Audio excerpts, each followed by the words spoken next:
Station নিয়ে যেতে পারেন। ট্রাফিক পুলিশরা দেখা যাচ্ছে কট খাই গেলাম নাকি।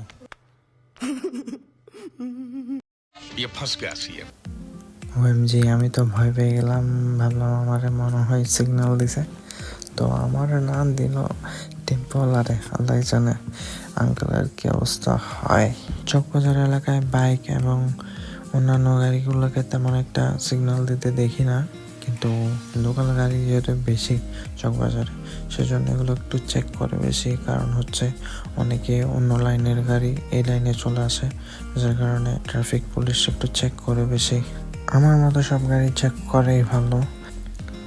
তো যেতে যেতে এখন একটু জন্য দিছিল মেরে, কিন্তু ইন্ডিকেটার থাকার কারণে মামার একটু কিছুই বললাম না। আর ওনার একটু ডানে তাকানোর দরকার ছিল, আর আমি যেহেতু দেখলাম উনি রোড ইউটার্ন নিচ্ছে, সেই জন্য আর কিছুই বললাম না। আর চকবাজার কাতালগঞ্জের নালার পানির কি একটা অবস্থা, যেহেতু এখানে ব্রিজের কাজ চলবে, সেজন্য একটু রোড কাটের এই হাল।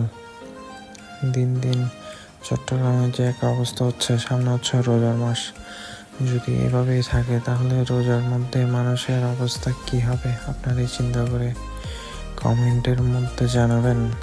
এখন চলে যাচ্ছি পার্ক ভিউ হসপিটালের সামনে দিয়ে। এখানেও নালার পানির যে একটা অবস্থা, এই নালার পানিগুলো যদি গাড়ির মধ্যে লাগে তাহলে